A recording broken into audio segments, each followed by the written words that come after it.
All right, great. I hope that I am live. Just a second, guys. Yeah. Hi, this is Kapil Sankla. Thank you guys for having me over once again. I thought after all the boring gyan on CRPC and making you go through an entire flow chart, many of you would be very bored. Good evening, good evening. But it's so nice to see so many of you. Thank you, Virtual Lawyer. Thank you, Janvi, for getting me here again. I think people are joining, so we can just chit chat for a little while. This is possible. Yeah. Is this clear now? Is my voice audible? If it's is my voice audible?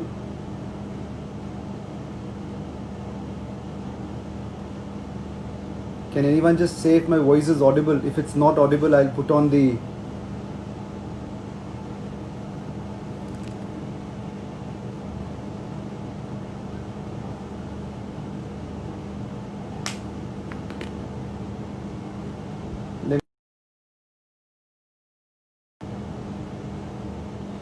Fantastic. I think this would be a little better.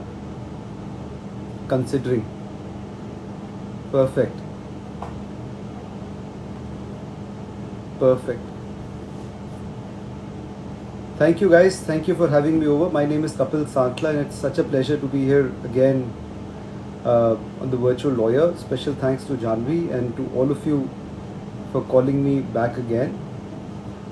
The last webinar that we did, I noticed that there were many of you who have who briefed me, and so those of you who have, you know that how much I love discussing the law.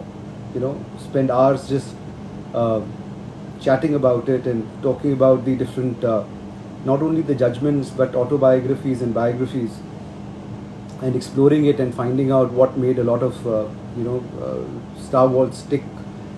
And so, as I was telling Janvi when she called me up, that this webinar, this talking to you guys, is a very very selfish act. It's so because before I tell you why, I'll tell you a little story quickly, because there are other people also joining. So my daughter says that people listen to me because I'm a good storyteller. I hope that she's right. Let's find it out, shall we? Right? So, anyways, what had happened was that we were handling a very, very important matter, and we were briefing a very senior lawyer. The best criminal lawyer in India, according to me, brilliant lawyer, and he had a huge conference. So he had a huge conference room, and the video seems to be pausing. Well, so he had a huge, gigantic conference room, and I asked him the reason for it, and he said that Kapil, I always wanted to be a judge, and at this stage of my life, I don't think anyone will make me a judge.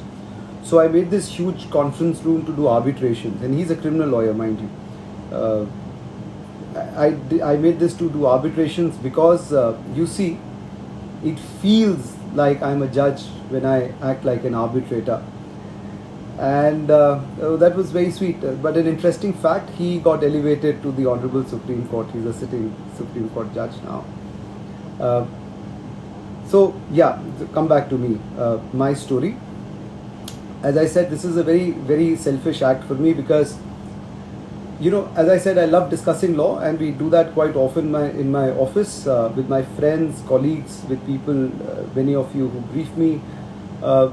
I think there is a latent professor in me, so it's like play actor professor, and I love it. So over to the topic of the day, section 482 CRPC. In the last webinar, we had very briefly touched upon section 482. We had also touched upon one of the most important judgments ever, called the Bhajanlal judgment. We will see it again. We will go through it again. As we discussed in the previous webinar, if you've not seen it, An offence can either be divided as a cognizable offence or a non-cognizable offence, or a compoundable or a non-compoundable offence. So this is what we had discussed in the last webinar. Compoundable and non-compoundable offences are mentioned in a list in section 320 of CRPC. Just take out that list, make a copy of it, go through it. It's very important. It has 3 parts. Well, the list has 2 parts actually. One are those offences which are compoundable in nature. The second is compoundable with permission of the court, and third, of course, would be those offences which are not compoundable in nature. So that's the very simple division of it. Compoundable offences usually pertain to those which are of private wrong, which do not affect, and compounding is done by the victim or by the complainant, and this would result in acquittal of the accused. It is very important, and I'll link it to 482 in a moment.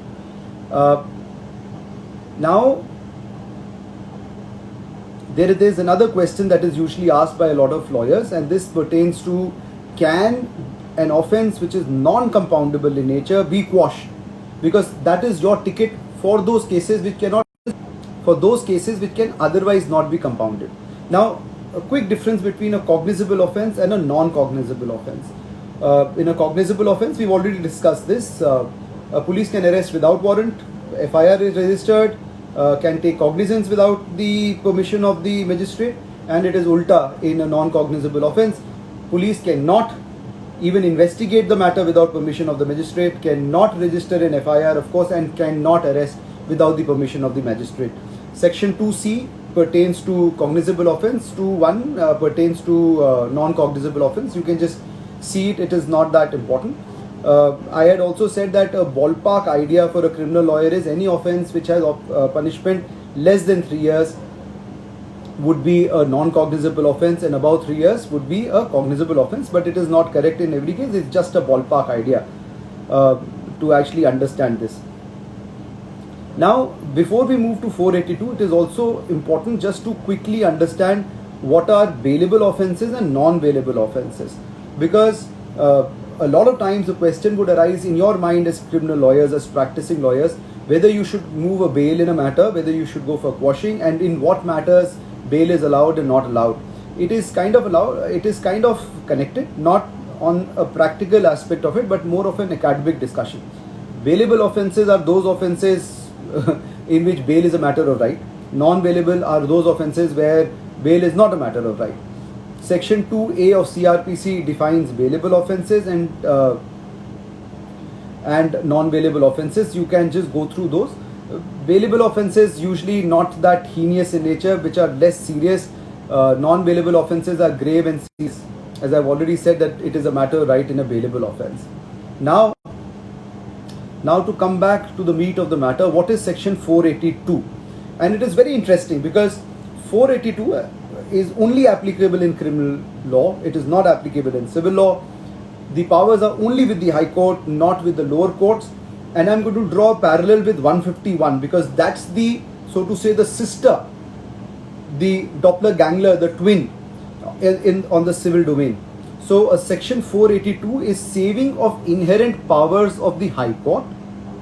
Nothing in this court shall be deemed to limit or affect the inherent powers of the High Court, to make such orders as may be necessary to give effect to any order under this code, CRPC, or to prevent abuse of process of any court, or otherwise, and very importantly, to secure the ends of justice. Now this is 482. Quickly we will turn to section 151 CPC just to draw parallels, just so that you know. And I'll tell you an interesting story once I tell you section 151. Saving of inherent powers of the court. Nothing in this court shall be deemed to limit otherwise affect the inherent powers of the court, to make such orders as may be necessary for ends of justice or to prevent abuse of process of the court. Do you see the parallels? Good. But it doesn't say only in the High Court. That's one. Secondly, this is only for the court which is CPC, the other is for the court which is CRPC. So that's the basic difference, but the similarity is very, very obvious.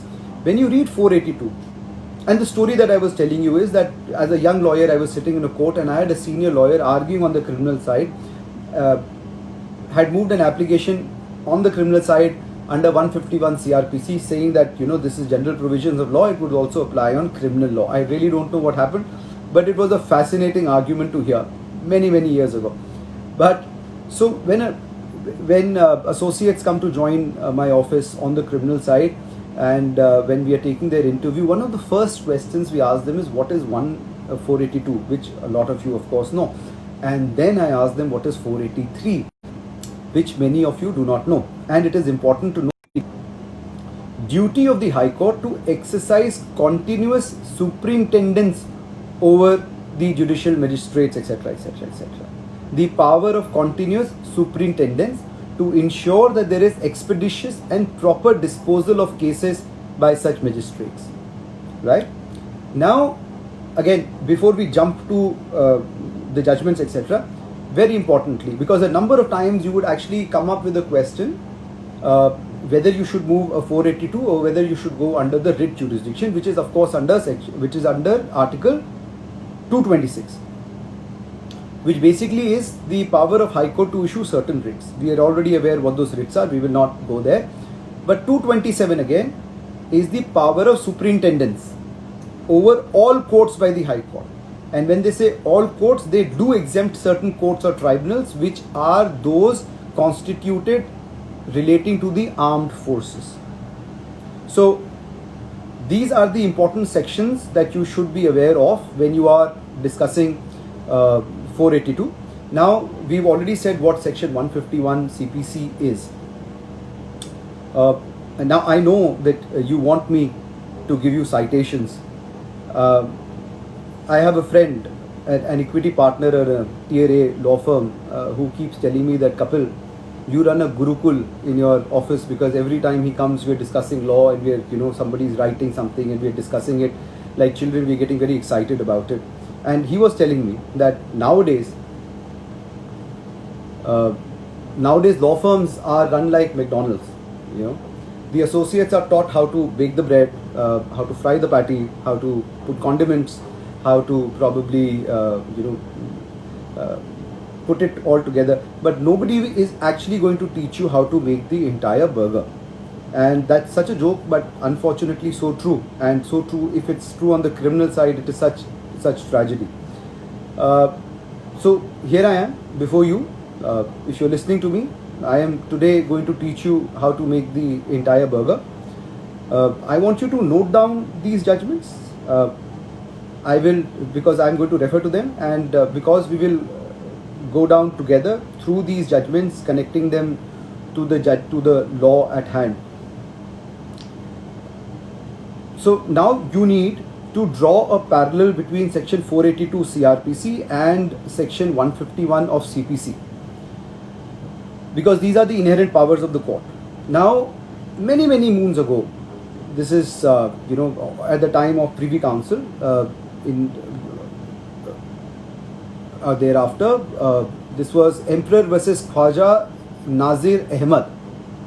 The citation is 1945-47 BOMLR 245. Not really necessary, but only to understand that section 561A, which corresponds to 482 of today, had not given increased power to the court which it did not already possess. Before the section was incorporated, it was observed in that judgment that the section gives no new powers, only provides that those which the court already inherently enjoys and possesses shall be preserved, and is inserted less as their lordships think it should be considered that only powers possessed by the court are those expressly conferred by CRPC, and that no inherent power had survived the passing of the court. So they said that these are inherent powers. These are the powers that courts automatically have, even if it is not really stated anywhere. So 482 actually encompasses all those inherent powers that these courts automatically enjoy. Now, recently in 2011, there was another judgment called the Veluswamy judgment, which is KK Veluswamy versus N Palaniswamy, which is 2011, volume 11, SCC 275. here this was pertaining to 151 and said that the code recognizes the discretionary power inherited by every court as necessary corollary for rendering justice in accordance with law, to do what is right and undo what is wrong. Very important. You can draw parallels to 482 with that. And it summarized the scope of 151. We don't really have to go there. If we have time, we will revisit it. But it basically clarified that 151 are powers which are automatically inherited by the court. Now the question would be that when can 482 be filed? We had already stated that once the cognizable offence, somebody makes a complaint, an FIR is registered. The moment an FIR is registered, you have the power to seek for anticipatory bail. If you are arrested and in custody, then of course you move for regular bail. You may also choose to move a 482 at that time, and there Bhajan Lal will come and help you. We will come and we will discuss Bhajan Lal. But the courts are not going to stop investigation. That is for sure. But the power of High Court to see why that FIR has been registered is very important. So where in cases the FIR has been registered to blackmail, to trouble, to harass, it is false on the face of it, no prudent person is going to believe it, that it does not actually create any cognizable offence, and all of that. This is like a list of menu that the Honorable Supreme Court said in Bhajan Lal. In those cases, the court will step in even at that stage and quash an FIR. There is also another judgment which we will refer, which pertains to offences on the civil side. The law has now changed, unfortunately, now has become a little stricter, but these laws are still good and still applicable. So yes, as I said that 482 can be moved once the FIR has been registered. There is a wonderful, listen to what Justice Dayal said. Justice Dayal in Manohar Lal Chopra versus Seth Hiralal, which is AIR 1962 Supreme Court 527, said that the inherent power has not been conferred upon the court. It is a power inherent in the court by virtue of its duty to do justice between the parties before it. So nothing stops the court from using its power under 482. Why it would use it is only the question, whether your case comes under the parameters and the guidelines as laid down by the Honorable Supreme Court. Now, quashing of FIR in criminal proceeding means completely stopping the process of legal proceedings that have taken shape and are now in process. The step usually takes place after the FIR has been registered, but before the charge sheet has been filed. In certain cases, of course, even after the charge sheet, 482 would lie, but it is generally not encouraged. But in what cases an FIR can be quashed is this, where no case is made out, especially in cases like 406, 498A, etc., etc., patently civil dispute given a color of criminal case, etc. And the timing of settlement between the parties would also be seen by the court. So, what is the time period between the FIR and when the quashing is being sought? Whether the investigation is already over, whether the prosecution evidence is concluded, all of that would be seen, which is something that we are going to visit, but I just wanted to put it before you right now. Now, during charge, which is when many times quashing is actually moved, once the charge sheet is filed, the party says there is nothing made out. The question would be that at that time, and you know this, that an interlocutory order cannot be challenged. There is no revision that lies. So the question would be that what shall we do? Then 482 comes to your aid. There would be certain other cases where there would be some clarification that would be required, or some application that would be required, where, for example, you would want to seek the court's indulgence to show certain documents that you have, etc., that you cannot really do when you're arguing a matter of charge. 482 will lie, because the powers of the court are very wide in 482. So that's a practical strategy that you can adopt as to, do you move a 482 so that certain documents can now become a part of the court record, and whether can they be referred to and filed, or whether you have to challenge an interrogatory order. So we know that the framing of charge is under 227 and 239. We've already done that. Broadly, 227 is when there is a sessions case, 239 is in a magistrate's case. So any material which is brought by the IO and placed before the court in the charge sheet 173 becomes a part of the court record, and you have to argue discharge on basis of those documents. And so the scrutiny of those documents are very limited. I have already stated, unfortunately in India, this is actually, I think there is some network issue at my end today. But I think it is a very bad system where the IO is not duty bound to disclose all the documents that he has. So if there is a document that helps the accused or bring forth his case or shows that there is nothing nothing against him, the IO is not duty bound to file it, and the public prosecutor does not get to know, because the office of the public prosecutor and the office of police or investigating agency is disconnected in India. In America, in US, there is a duty of complete disclosure. So anytime the police gets any document, even if it is against their case, they are duty bound to disclose it. Not disclosing it may vitiate the entire trial, and strict action will be taken against the office of the prosecution. Unfortunately, that is not the case in India. So what happens is that the IO knows that there is nothing against you, but does not file those documents, files a incomplete charge sheet, complete in his own way, because he is not duty bound to file all the documents, and only those documents that he thinks he wants to rely upon and examine. So in those cases, again, 482 will come to your help. A wonderful judgment. And the problem here was that the law was very, very confusing. There were cases on judgments are a dual-edged sword. I mean, they go both ways. They cut both ways. So, there were a lot of confusion about the self-serving attitude of the IOs. And therefore, there is a latest judgment which is wonderful. And this is Nitya Dharmananda versus Gopal Srilam Reddy, famously called the Nitya judgment. This is 2018, volume 2, SEC 93. It has clarified the issue once for all. And it has said, the Honorable Supreme Court has said, it is clear that while ordinarily the court has to proceed on basis of material produced with charge sheet for dealing with the issue of charge, but if the court is satisfied that there is material of sterling quality, note that down, that's the part of your argument, sterling quality, which has been withheld by the investigator or the prosecutor, the court is not debarred from summoning or relying upon the same, even if such document is not a part of the charge sheet.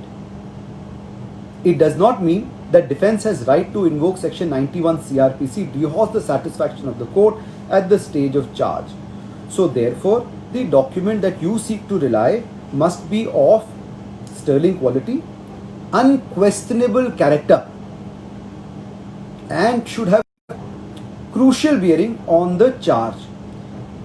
A lot of times, we did some case where there was this very young, bright lawyer, and he managed to get certain documents out in RTI, and he wanted to use that. Unfortunately, there are judgments that say that documents produced from RTI are not of unquestionable, unclinching character, etc. But if those documents are unchallengeable and admitted by the prosecution, well, you've hit home run. Now coming to two of my favorite judgments. One is Bhajanlal. If you only know these two judgments, even then it will be very easy for you to argue most of the matters under 482. One is my favorite, Bhajanlal, State of Haryana versus State of Bhajanlal, 1992 Supplementary Volume 1, SCC 335. I read that before. I'm going to read it again. As I said, my favorite, my rules. The court considered in detail the provisions of section 482 and the power of the High Court to quash criminal proceedings or FIR. And in this it said that these following are the guidelines. The guidelines are: 1, where the allegations made in the FIR, and the FIR is registered under section 154, or the complaint, even if they are taken at their face value and accepted in their entirety. So, taken at their face value, accepted in their entirety, do not prima facie constitute any offence or make out a case against the accused. That's 1. 2, where the allegations in the FIR or other materials accompanying the FIR, subsequent facts, do not disclose a cognizable offence. That's why we read that. Justifying an investigation by the police, except by orders of the magistrate, non-cognizable offence. Then 3, where the allegations made in the FIR or complaint and the evidence collected in support of the same do not disclose the commission of any offence and make out a case against the accused. Right? 3. 4. Where the allegations in the FIR do not constitute a cognizable offence but constitute only a non-cognizable offence against your client. And where the allegations are so absurd and inherently improbable, that is what I had said in the beginning, on basis of which no prudent person can ever reach a just conclusion that there is sufficient ground for proceeding against the accused, and where there is an express legal bar in the statute itself. And lastly, which is very, very important, usually used in these cases, matrimonial disputes, dispute between family members, employer-employee relationships, etc., etc., where a criminal proceeding is manifestly attended with mala fide and or where the proceeding is maliciously instituted with an ulterior motive for wreaking vengeance on the accused and with a view to spite him due to private and personal grudge. Let me just say this.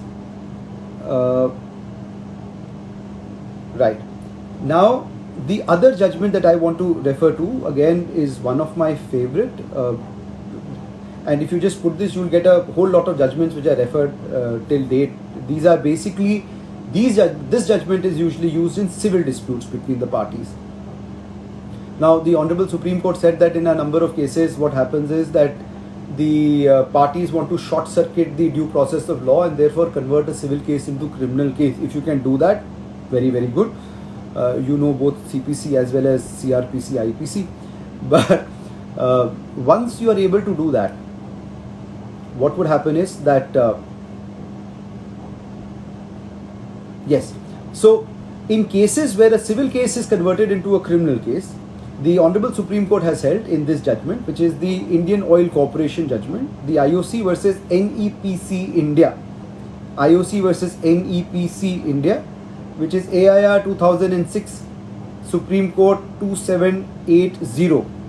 The Honorable Supreme Court had observed, while on this issue, it is necessary to take notice of growing tendency in business circles to convert purely civil disputes into criminal cases. This is obviously on account of prevalent impression that civil law remedies are time consuming and do not adequately protect the interests of lenders and creditors. Such a tendency is seen, now very is seen in several family disputes also, leading to irretrievable breakdown of marriage and families. There is also an impression that if a person could somehow be entangled in criminal prosecution, there is likelihood of imminent settlement. Any effort to settle civil disputes and claims which do not involve any criminal offence by applying pressure through criminal prosecution should be deprecated and discouraged. Now, quashing on settlement is also something very important. Let me just allow this. So, quashing on settlement, there is a judgment called the Lakshmi Narayan judgment, very, very important. This was a 2019 judgment. I don't have the citation right now, but there was a conflict between two judgments of the Honorable Supreme Court, both of them in 2014 itself, and both of them given in rapid succession, nearly very, very close to each other. One was called the Narinder Singh judgment, where the criminal proceedings in a non-cognizable offence were quashed, and one was Shambhu Kevat judgment, where the criminal proceedings in respect of a non-compoundable, non-cognizable offence, non-compoundable offence was not quashed, and the settlement was rejected. Both of these cases were pertaining to quashing. Narinder Singh is 2014 volume 6 SCC 466, and Shambhu Kevat is 2014 4 SCC 194. Now, the Honorable Supreme Court went through both the judgments and other judgments and the confusion that emanated, and then came to a finality, decided that it would reinforce the principles as regards to the exercise of powers of the Honorable High Court under 482, and it stated that the powers conferred under 482 to quash the criminal proceedings in relation to non-compoundable offences under Section 320 CRPC can be exercised in manner 1, which have overwhelmingly and predominantly civil character, particularly those arising out of commercial transactions, NEPC judgment, or matrimonial relationship or family disputes, the last line of Bhajan Lal. Such power should not be exercised in serious and heinous offences having serious impact on the society. And this was the confusion in a number of cases where there were cases of physical harm, gundaism, etc., and whether those matters can also be quashed. Now, what had happened was that we will not go through the judgment, and because we don't have so much of time, but what we'll do is that we will just read. I've just made them into small points, so you can just note down these points, and those probably are going to help you. It said that in case of non-compoundable offences, while invoking 482 CRPC, the High Court will see that the criminal cases having overwhelmingly and predominantly civil flavour, particularly the offences arising from commercial, financial, mercantile, civil, partnership, or such like transactions, or offences of matrimony where the wrong is essentially private or personal in nature, predominantly offences which are predominantly, or allegations which are predominantly civil in nature. It said that heinous and serious offences should be, the High Court should refrain in quashing them. It said that, let me just take this out, I think it's much better.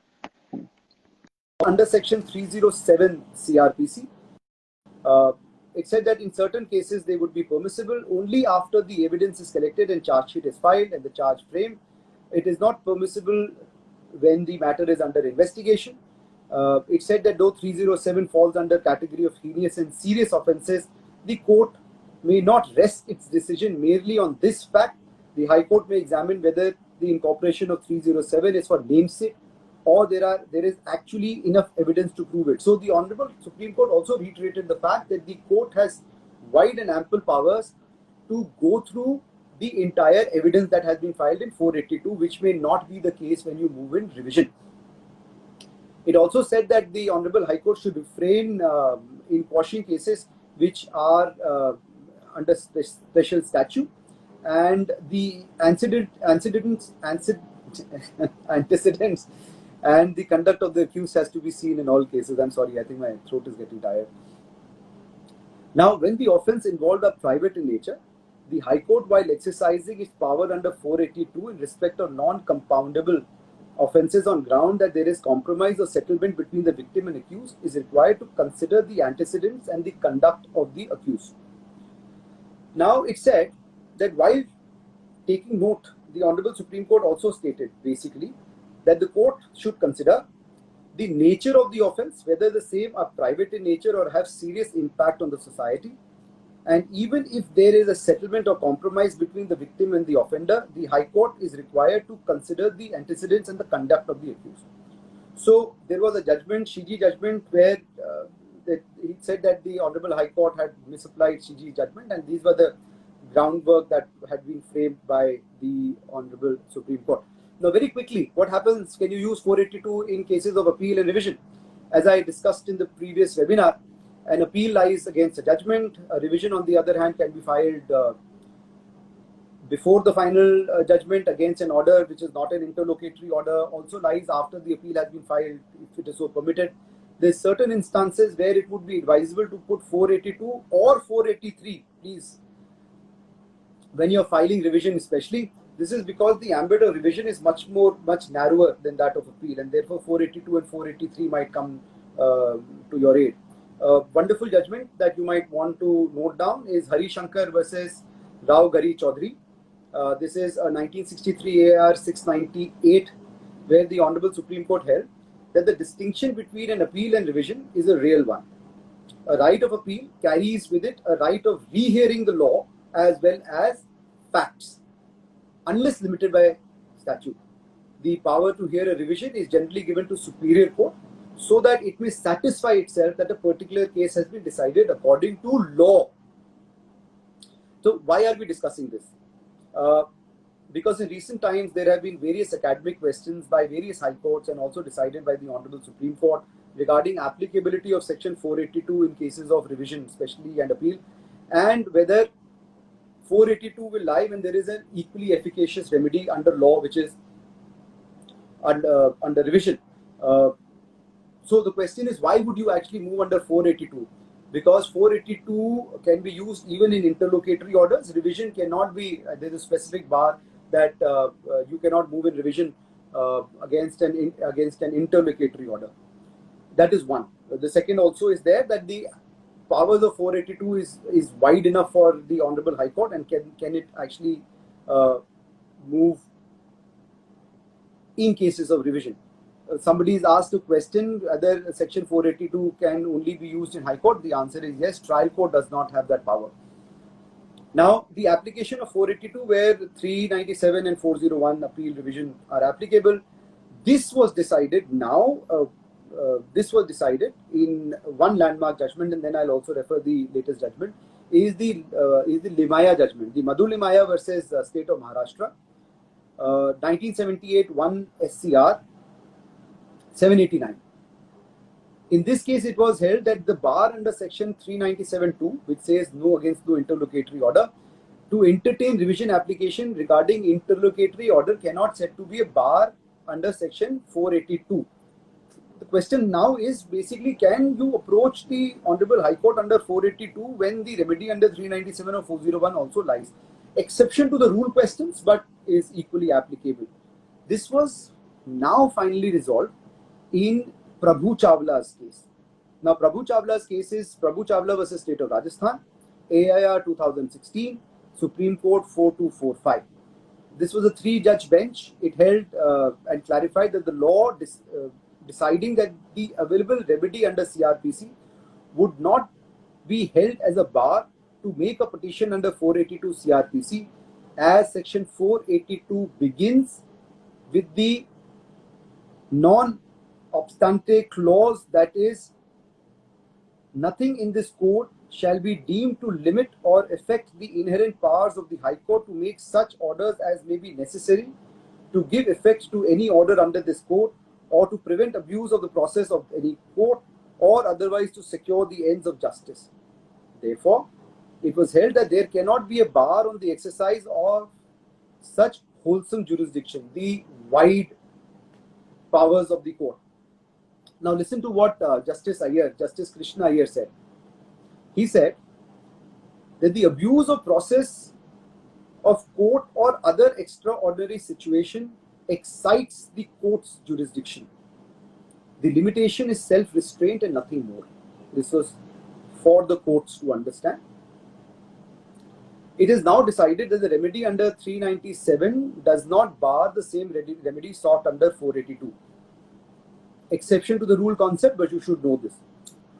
Now, 482 talks about the inherent powers of the Honorable High Court. The inherent powers are not the ones which are conferred by the court, but ones which the High Court already has in it, and the court merely preserves this power. Section 397, subsection 3 is just a bar so as to result in speedy trial and prevent unnecessary delays and multiplicity of the same proceeding again and again.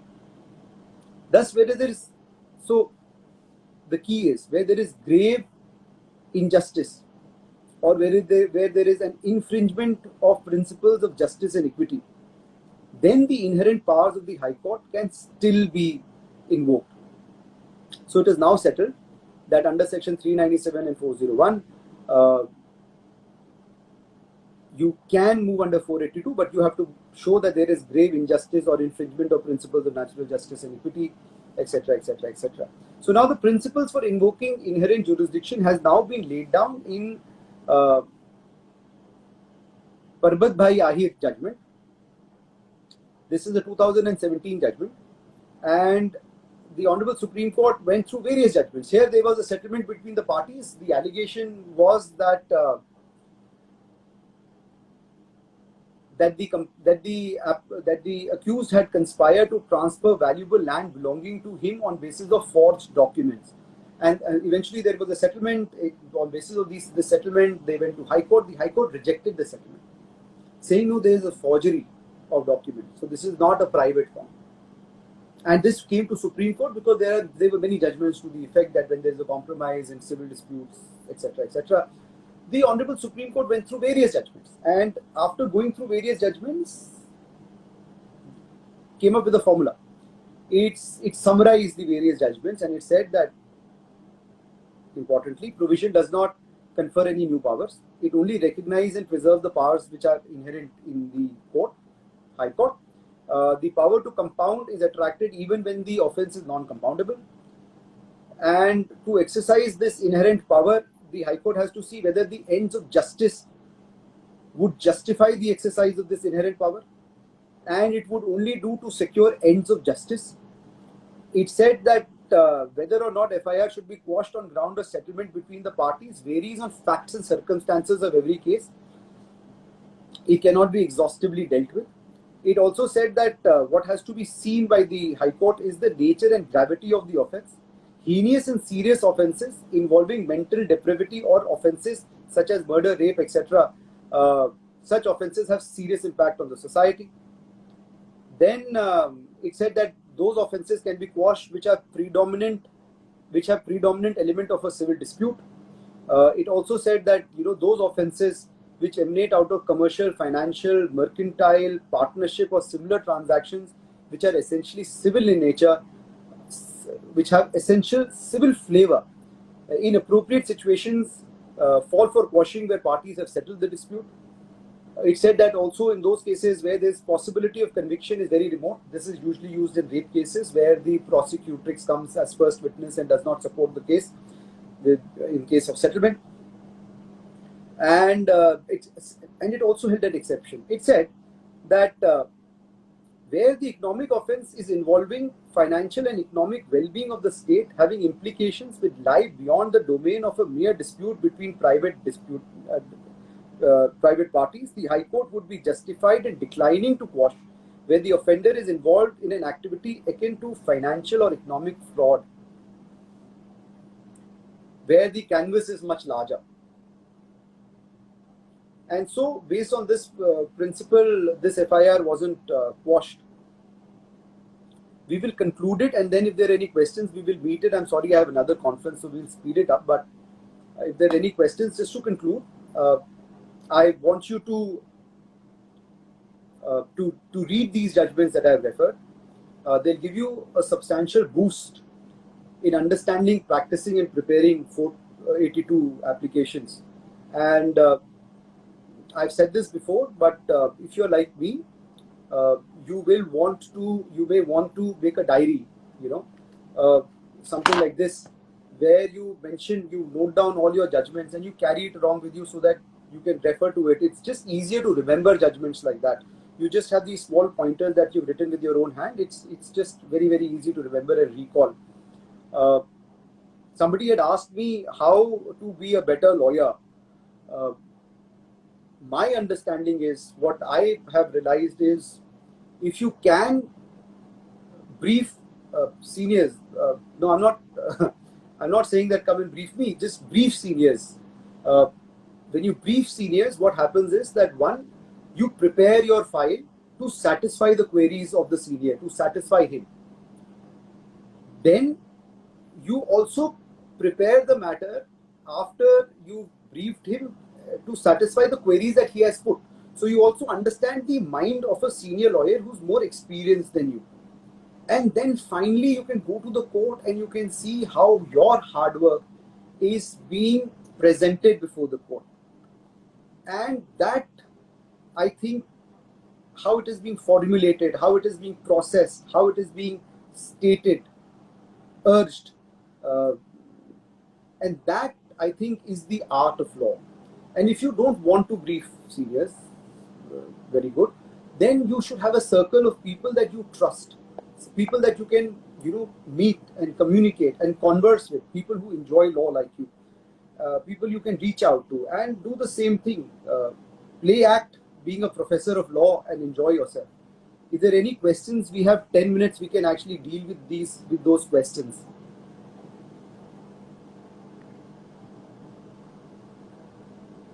So I see that somebody has said, as you mentioned in 151, criminal subordinate court would exercise the inherent powers under which section 482 speaks only of High Court. So the inherent powers in the criminal law have been given only to the High Court, and you have to appreciate why. Because the proceedings are magisterial and session, and as I said that the gamut, the rights of the accused have to be protected as enshrined in the Constitution and CRPC. And you cannot give too much of a leeway in the lower court, because what is going to happen is that under the inherent power, the trial court will say, we don't require the accused to be here, doesn't matter. Cross-examine the witness, or orders may be passed, or corrections may be made in a certain way at a later stage under inherent powers, which may help the prosecution. So you really don't want that to happen. So under those circumstances, the inherent powers, as I said, under the criminal law are only given to the Honorable High Court. The other question that I see is,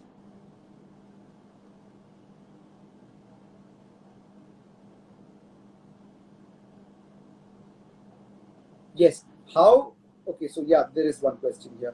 So how to prepare and argue 482? So depending on whether it is a white collar crime or a blue collar crime, what you should be doing is go through the two judgments that I said, and of course the latest judgments. And when you go through those judgments, you will see that the court has very nicely given these points.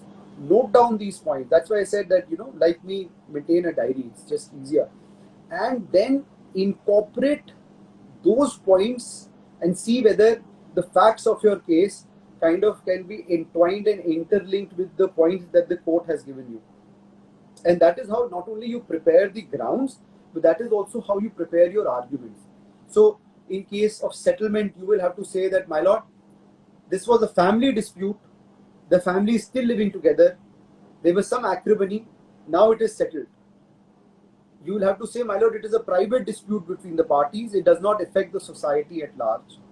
You might want to say that, my lord, it's a matrimonial dispute. The family have got together, my lord, for the sake of the children and for the matrimonial life. My lord may kindly consider. So this is the manner in which you basically can prepare your matters and also argue the same. I also see, right,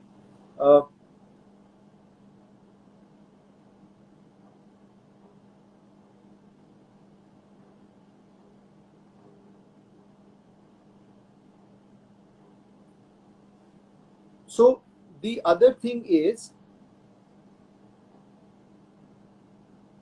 so there are 2-3 questions on the same point. I'm going to answer this together. See, what happens is that the powers of the Honorable High Court are very wide, but the powers of the High Court, being inherent in nature, also will be seen that they do not infringe upon the right of the accused. So if you would see the previous webinar, I said that there could be a question under 313 that was not asked, and the judgment was based on that. So the accused can go to High Court and he can say that, this is a material infringement. This question was not asked. The High Court can, in certain cases, if the case has gone against the accused, acquit him, which is very rare.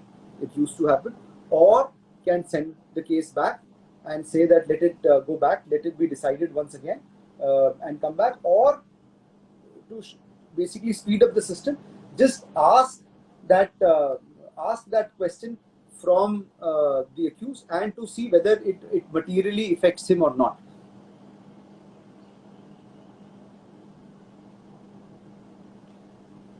What is the status of filing of quashing petition these days? Are these petitions being listed? When an urgency is shown, I mean, only urgent applications. I presume you're actually talking about these special circumstances when there are only virtual hearings and all of that. So, a lot of leeway have been given to the registrar. So, if there is an urgency, if there is a question where an urgent relief is being sought, then in those cases, yes, you can impress upon the registrar and get your matter listed. But unfortunately, a lot of leeway is being given.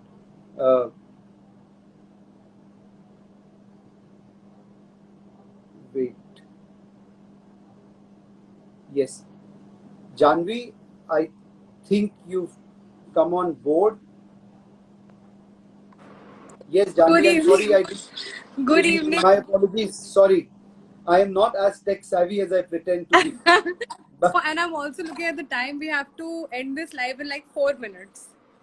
all right, great. So I'll Please. ask you one question that Kajal has asked. She's saying that even before the investigation is started by the police, can the High Court exercise inherent power under 482? All right, but then you'll have to actually ask her the question, inherent powers to do what?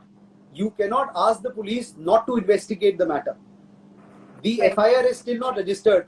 And well, the law basically says that till the time the FIR is not registered, you cannot even investigate the matter. Right. Because the concept is first information report. The moment an information comes to the police, it is duty bound to register the same. What they do is, instead of investigating, they claim that they're inquiring it. And if you go back to the previous webinar, you will know that inquiry is only the domain of the court and not of the investigator. So therefore, 482 will only come into place when the machinery is got into motion officially, no? Right. Right. Which will only be once the FIR is registered. Right. So there's Right? someone who's asking, how can they be a good orator like you? Very, very kind. There are brilliant orators in High Court and Supreme Court. There are lawyers who actually you get goose pimples when you hear them. I am working towards it. Someday when I feel that I am one of those, I'll be the first one who will be, telling you that, I argue like that, mesmerizing. Nani Palkiwala, they said that when he used to argue, the judges used to tell the younger judges, don't listen to him for too long, he might mesmerize you. I mean, imagine that. Wow. That's Wow. actually there. So there's another question, whether anticipatory bail can be granted after filing a charge sheet if arrest is not made before filing charge sheet. I think this is not related to 482 as such. Doesn't matter, but Yeah. it's a little connected. So if you're not arrested uh, when the investigation was going on, after the FIR has been registered and charge sheet has already been filed, and then you come to the court, you will move for anticipatory bail, or in certain cases you will surrender before the court, and Yes. you will then seek a regular bail, right? But you will, and your predominant ground at that moment would be this, that you were not arrested, that the police did not want you in for custodial interrogation during the entire period of investigation, right? Because the judgments, I think we referred to a couple of judgments in the last webinar also pertaining to bail, if I'm not wrong, and they all said that bail, not jail, is still what the rule of law is, and you should not just throw a person behind bars to punish him before the trial is concluded. So therefore, you will basically be protected on the ground that you were not required for custodial interrogation while the matter was investigated. Okay, so there's one more question, whether so we have 482, which is the inherent power of the High Court, but what is the inherent power of subordinate courts? Is there any such provision where the subordinate courts can exercise inherent power, and if so, what? Okay, so the inherent power, as I said, so 482 in CRPC is the inherent power of the High Court.